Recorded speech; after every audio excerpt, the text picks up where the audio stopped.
আজ জুমার পর আওয়ামী লীগ কর্মীরা সার্জিস হাসনাতের উপর ঝাঁপিয়ে পড়ে। দর্শক দেখতে পাচ্ছেন আওয়ামী লীগ কর্মীরা দেশীয় অস্ত্র নিয়ে এই সার্জিস হাসনাতকে এই জুমার পর তারা কিন্তু রাজপথে নেমে ঢাকা সহ সবকিছু দখল করছে। আপনারা দেখতে পারবেন যে এদিকে আজ জুমার পর আওয়ামী লীগের লক্ষ লক্ষ কর্মী একসাথে রাজপথে নামে সার্জিস হাসনাতদের উপর সরাসরি প্রভাব ফেলে চারদিক থেকে ঢাকা ঘেরাও করে।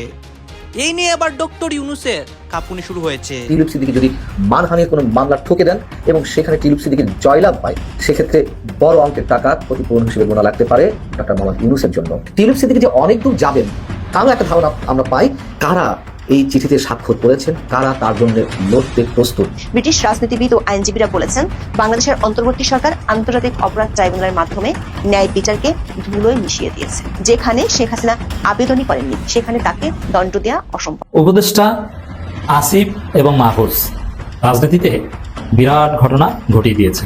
আমার দেশের খবর, জোটে যাওয়া নিয়ে এনসিপিতে দ্বন্দ্ব, দুই উপদেষ্টার অনুসারীদের বাধায় আটকে গেল তৃতীয় জোট। প্রফেসর ডক্টর মোহাম্মদ ইউনূস যখন 8ই অগাস্ট 2024 ক্ষমতা দখল করলেন, তখন বাংলাদেশের মানুষের প্রচুর উচ্চাসা ছিল তার উপর। আমরা সবাই ভাবছিলাম যে এবার দেশের একটা বিরাট চেঞ্জ আসবে। এদিকে ছাত্রলীগ সভাপতি সাদ্দাম হোসেনের ভাষণ, এবার লাগাতার কর্মসূচির ঘোষণা দিল। 1 তারিখ থেকে ঢাকায় কিয়ামত শুরু, আবারও উত্তাল হতে যাচ্ছে সরকার পতনের আন্দোলনে। আজকে আবারও উত্তাল হয়েছে দেশ এবং জুমার পর আওয়ামী লীগ কর্মীরা ঘোষণা দিয়ে রাজপথে নেমেছে। সার্জিস হাসনাত সহ সমন্বয়ক যারা ছিল, যারা কিনা শেখ হাসিনাকে দেশ থেকে বিদায় করেছিল, তাদের উপর প্রভাব ফেলে এবং প্রতিশোধ নিচ্ছে।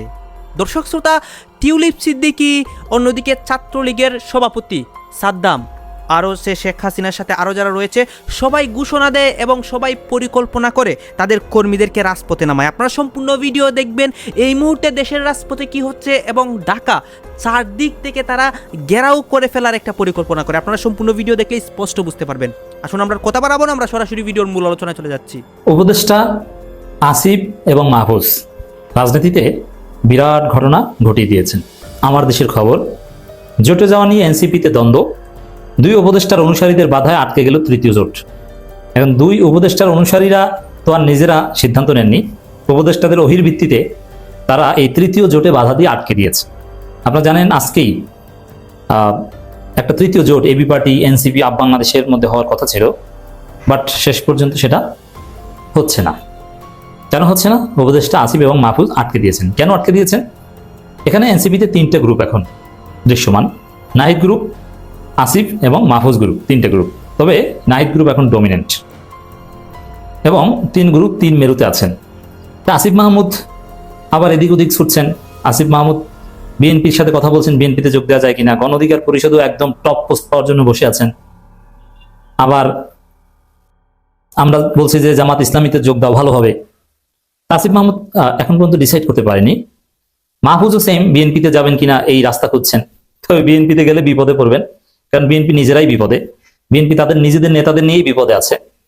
বিএনপিতে গেলে একটা সহজ হিসাবের কথা বলি, এতদিন যে চান্দাবাজি টান্দাবাজি বা দুর্নীতি যা করেছেন, এগুলো এমন ভাবে সামনে আসবে, নির্বাচনের আগে আপনার জয় বাংলা হয়ে যাবে। তো দর্শক, এই জায়গায় দুই উপদেষ্টা তৃতীয় জোট আটকে দিল কেন? তাদের ব্যক্তিগত স্বার্থে, ব্যক্তি স্বার্থে রাজনীতি করে। তারা চিন্তা করেছে তারা উপদেষ্টা, তাদের পরবর্তী প্রতিষ্ঠা, তারা এমপি হতে পারবে কিনা, যেহেতু তারা পদত্যাগ করবেন, এবং এমপি হলে আবার মন্ত্রী হওয়ার ধান্দা, এইসব বিষয় নিয়ে তারা ভাবছেন। এখানে এনসিপির ভবিষ্যৎ কিংবা এইসব বিষয় নিয়ে তারা ভাবছে না। তারা নিজেদের আত্মপ্রতিষ্ঠা এবং নিজেদের নিরাপত্তা বা তাদের সেফ প্লেস নিয়ে ভাবছে, কোন জায়গায় গেলে তারা সেফ। তা আমি আগের আলোচনা বলেছি, এখনো বলবো যে আসিফ এবং মাহফুজ দুইজনে যদি জামাত ইসলামীতে যোগদান করে, আমি সে আহ্বান জানাই, এটা তাদের জন্য পুরোপুরি নিরাপদ। জামাত তাদেরকে মাথায় তুলে রাখবে। তবে হ্যাঁ, জামাতে আসার আগে দুর্নীতি অপকর্ম যা করেছো এগুলোর থেকে তওবা করে ফিরে আসতে হবে, এবং শাস্তিযোগ্য কোনো কাজ, ফৌজদারি অপরাধ এমন কোনো কাজ যদি করে থাকো, সেগুলো জামাতে আসলেও মাপ না। তবে আপাতত আমরা যদি ধরি, জামাতে আসলে মোটামুটি বিভিন্ন গুনাহ খাতার জন্য মাপ চেয়ে আসতে হয়, সগীরা কবিরা গুনাহ থেকে মাপ করে তওবা করে আসতে হয়, এবং পুরোপুরি আল্লাহ রাব্বুল আলামিনের কাছে নিজেকে সোপর্দ করতে হয়। ইকামতের দিন এই কনসেপ্টে বিশ্বাস করে আসতে হয়। ইসলাম পরিপূর্ণ জীবন ব্যবস্থা, এখানে রাজনীতি আছে, অর্থনীতি আছে, এই বিশ্বাসের ঘোষণা দিয়ে আসতে হয়। তাওহীদুল হাকিমিয়ার ঘোষণা দিয়ে আসতে হয়। আল্লাহর জমিন আল্লাহর সার্বভৌমত্বের ঘোষণা দিয়ে আসতে হয়। এটা হচ্ছে আসিফ এবং মাহফুজের জন্য সবচেয়ে নিরাপদ। এখন আসিফ মাহফুজ যদি এনসিপিতে থাকেন, এটা এনসিপির জন্য ডিজাস্টার। আপনারা দেখছেন যে এনসিপি সবকিছু গুছিয়েছে, একটা তৃতীয় জোট হবে এবং এর মধ্য দিয়ে এক পর্যায়ে বিএনপির জায়গায় তাদের যাওয়ার একটা সম্ভাবনা ছিল, যেহেতু বিএনপির অবস্থা খারাপ। এবং নাহিদ যেটা বলেছিলেন যে 10 বছর পর ক্ষমতা যাওয়ারও একটা পসিবিলিটি ছিল। অন্তর্বর্তী সরকার মানে হচ্ছে নিরপেক্ষ একটা সরকার। যেহেতু বাংলাদেশে একাধিক রাজনৈতিক দল আছে, আগামী জাতীয় সংসদ নির্বাচনকে কেন্দ্র করে নতুন একটা গুঞ্জন উঠে এসেছে যে এই সরকারে যারা আছেন তারা আসলে কতটুকু নিরপেক্ষ, তারা কি গুটি কয়েক দলের প্রতিনিধি হিসাবে সরকারকে প্রতিনিধিত্ব করছে। যদি তাই হয় তাহলে আগামী জাতীয় নির্বাচন আসলে কতটুকু সুষ্ঠু হবে, প্রশ্ন উঠে এসেছে আমাদের আমজনতার মধ্য থেকে। কথার প্রেক্ষাপট হচ্ছে দুই ছাত্র উপদেষ্টা আসিফ এবং মাহফুজ, আমরা জানি বা আজকে ঘোষণা আসছে যে খুব শীঘ্রই তফসিল ঘোষণার আগে উপদেষ্টা আসিফ এবং মাহফুজ পদত্যাগ করবে এবং কি তারা নির্বাচন করবে। সো তারা একটা দলকে রিপ্রেজেন্ট করে, যেটা নাম হচ্ছে এনসিপি। আবার এখন গুঞ্জন আছে যে ক্ষমতার জন্য তারা বিএনপিতেও মনোনয়ন চাইতে পারে অথবা সেখান থেকে তাদের আসন দেওয়া হতে পারে। এখন শুধুমাত্র কি আসিফ এবং মাহফুজই কোন দলকে রিপ্রেজেন্ট করছে? আসলে সরকারের ভিতর যে উপদেষ্টারা আছে 5ই আগস্ট পরবর্তী সময় এই উপদেষ্টাদের মধ্যে জামাতের উপদেষ্টা আছে, হেফাজত ইসলামের উপদেষ্টা আছে, বিএনপির উপদেষ্টা আছে। আই মিনস তাদের পছন্দশীল ব্যক্তিরা উপদেষ্টা পদে অনেকে আসীন হয়েছেন। এখন একটা সরকারের ভিতরে যদি এত রকম দলীয় উপদেষ্টা কানেক্টেড হয়ে যায়, তাহলে বাকি যে দলগুলো আছে অথবা আমজনতার যে চাওয়া পাওয়া আওয়ামী লীগের দুঃশাসনের পরে, তো এই চাওয়া পাওয়াটা কি এই সরকার বা এই উপদেষ্টারা যে নির্বাচন আয়োজন করতে যাচ্ছেন সেখান থেকে কতটুকু সুষ্ঠু হবে, প্রশ্ন থেকেই যায়। দর্শক, আজকে সরকারের এক ধরনের তলাই খুইলা দিচ্ছেন, এটাকে বলা যেতে পারে উপদেষ্টা আসিফ। কারণ আলোচনা সমালোচনা তাকে ঘিরে বেশি হচ্ছে, সেজন্যই আজকে তিনি দিয়েছেন চাঞ্চল্যকর তথ্য যে অন্তর্বর্তী সরকারের সঙ্গে যুক্ত এই দুই ছাত্র উপদেষ্টা ছাড়াও অনেকেই নির্বাচন করবেন বলে দাবি স্থানীয় সরকার, পল্লী উন্নয়ন এবং সমবায় উপদেষ্টা আসিফ মাহমুদ সজীব ভুইয়া। তো এর মাঝখানে আমাদের অর্থ উপদেষ্টা যিনি আছেন, ওনার নাম আলোচনায় আছে যে বিএনপির পক্ষ থেকে তিনি মনোনয়ন চাইতে পারেন। আরো কয়েকজনের নাম কিন্তু আলোচনায় আছে। আজকে সচিবালয়ে সাংবাদিকদের সাথে আলাপকালে তিনি এই তথ্য দিয়ে বলেছেন, আমি নির্বাচনে অংশ নেব, সেই ঘোষণা দিয়েছি। ছাত্র উপদেষ্টা আমরা ছাড়াও অন্তর্বর্তী সরকারের সঙ্গে যুক্ত রয়েছেন এমন আরো অনেকেই নির্বাচন করবেন বলে জানতে পেরেছি। অর্থাৎ শুধুমাত্র উপদেষ্টারা না, এই সরকারের বিশালতা আছে। একটা সরকার তো 8-10 জন উপদেষ্টা দিয়ে চলে না, তো সেইখানে কানেক্টেড বিভিন্ন পর্যায়ের বড় বড় রথী মহারথীরা তারাও নির্বাচন করবেন অনেক দলের পক্ষ হয়ে। নির্বাচনে অংশগ্রহণের প্রস্তুতি প্রসঙ্গে তার বক্তব্য হচ্ছে, নির্বাচনে অংশগ্রহণ করার আগে পদত্যাগ করবো এবং তারপরই নির্বাচনে অংশ নেব এবং সেভাবেই প্রস্তুতি নিচ্ছি। এখন প্রশ্ন হচ্ছে, ডক্টর ইউনূস সারা পৃথিবীকে যে নির্বাচন দেখাতে চাচ্ছেন, সেই নির্বাচন আসলে কতটা পরিচ্ছন্ন হবে? যদিও সরকারের পক্ষ থেকে এই ক্ষেত্রে বেশ কিছু পদক্ষেপ নেওয়া হয়েছে, যেমন ধরেন 64 জেলার ডিসি এসপি যারা আছেন তাদের বদলি বা তাদের কাকে সেখানে দেওয়া হবে, যেহেতু জেলা রিটার্নিং কর্মকর্তা হিসাবে তারা কাজ করবেন। তো এই ক্ষেত্রে সরকার একটা ভিন্ন পদ্ধতি আনছে, সেটা হচ্ছে লটারি। যে লটারি করে আপনার একটা সিস্টেম। এখন এই লটারি কি রাজনৈতিক দলগুলোকে সামনে রেখে করা হচ্ছে নাকি উপদেষ্টা পরিষদের সামনে রেখে একটা বাক্সের মধ্যে নাম লেখা ফালাইয়া করা হচ্ছে? এটা নিয়েও কিন্তু একটা প্রশ্ন রয়ে গেছে। কেউ আলোচনাও করছেন এটা নিয়ে, কেউ সমালোচনা করছেন। অর্থাৎ সব মিলিয়ে আমরা এতটুকু বলতে পারি যে এই ইন্টারিম বা অন্তর্বর্তী সরকারের যে নিরপেক্ষতা সেই জায়গাটা কিন্তু প্রশ্নবিদ্ধ বরাবরই। এনসিপি দাবি করছে এটা বিএনপি ঘেঁষা সরকার, বিএনপি দাবি করছে এটা এনসিপি ঘেঁষা সরকার, জামাত দাবি করছে এটা বিএনপি ঘেঁষা সরকার, বিএনপি দাবি করছে জামাত ঘেঁষা সরকার। আপনি দেখেন এই সরকারের নিরপেক্ষতা অনেক আগে নেয়, আর আওয়ামী লীগ তো টোটালি কাইটাই দিছে।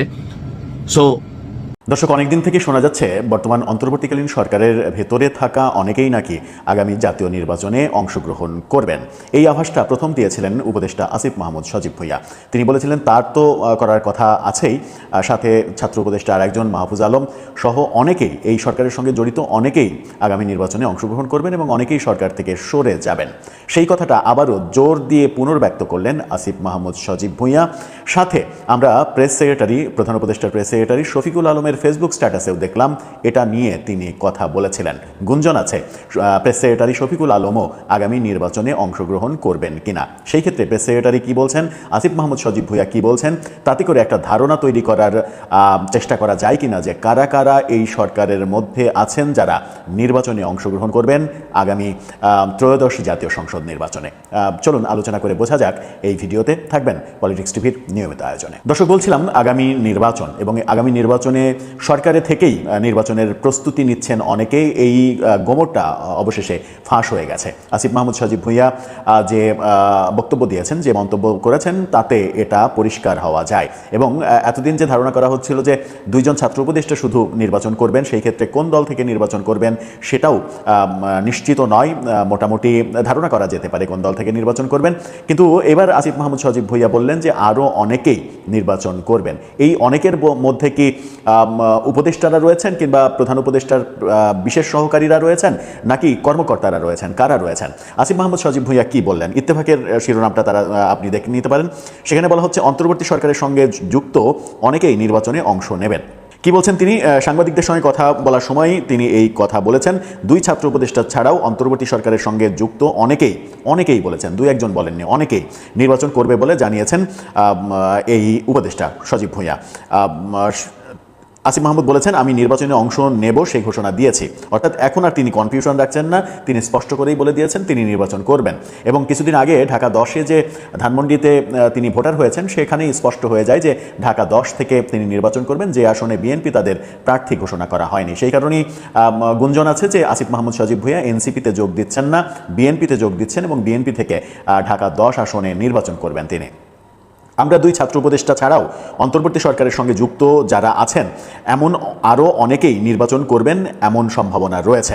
নির্বাচনে অংশগ্রহণের প্রস্তুতি হিসেবে তিনি বলেন, নির্বাচনে অংশগ্রহণ করার আগে পদত্যাগ করব এবং তারপরেই নির্বাচনে অংশ নেব, সেভাবেই প্রস্তুতি নিচ্ছে। অথচ সরকারের থেকেই নির্বাচনে অংশগ্রহণ করার সব কিছুই সাজিয়ে গুছিয়ে নিচ্ছেন, এই দৃষ্টান্ত আমরা দেখছি এবং এটা নিয়ে বহুবার আলোচনাও হয়েছে। তিনি বলছেন যে তবে বাকি সরকারি প্রক্রিয়া বা নির্বাচন সংক্রান্ত অন্যান্য বিষয়ে সরকারের উচ্চ পর্যায়ে আলোচনা সাপেক্ষে সিদ্ধান্ত নেওয়া হবে। কোন রাজনৈতিক দল থেকে নির্বাচনে অংশ নেবেন এই প্রশ্নের উত্তরে বলেছেন, রাজনৈতিক এই বিষয়ে মন্তব্য এখন না করাই ভালো। ঢাকা উত্তর সিটি কর্পোরেশনের প্রশাসকের বিরুদ্ধে যে অনিয়ম এবং দুর্নীতির অভিযোগ উঠেছে, সেটা নিয়েও আসিফ মাহমুদ সজীব ভুঁইয়াকে প্রশ্ন করা হয়েছিল। এখন আসা যাক যে আসিফ মাহমুদ সজীব ভুঁইয়া এবং মাহফুজ আলম, দুইজন ঢাকা 10 থেকে আসিফ এবং মাহফুজ আলম লক্ষ্মীপুর 3 সম্ভবত তার আসন, লক্ষ্মীপুরে থেকে নির্বাচন করবেন এবং যে দুইটা আসনে এই দুইজন নির্বাচন করবেন, সেই দুইটা আসনই বিএনপি তাদের প্রার্থী দেয়নি, ফাঁকা রেখেছে। সুতরাং ধরে নেওয়া যায় যে বিএনপি আগে থেকেই তাদের দুজনের সঙ্গে একটা সমঝোতা তৈরি করেছে, যার ফলে এই দুটো আসন ফাঁকা রেখেছে। আমরা দেখেছি যে এনসিপির শীর্ষ নেতারা যেমন নাহিদ ইসলাম, আক্তার হোসেন, সার্জিস আলম, তারপরে হাসনাত আবদুল্লাহ, শীর্ষ যে 4-5 জন নেতা, সেই নেতারা যেখানে নির্বাচন করবেন সেই সব আসনে কিন্তু বিএনপি তাদের প্রার্থী দিয়ে দিয়েছে, ফাঁকা রাখেনি।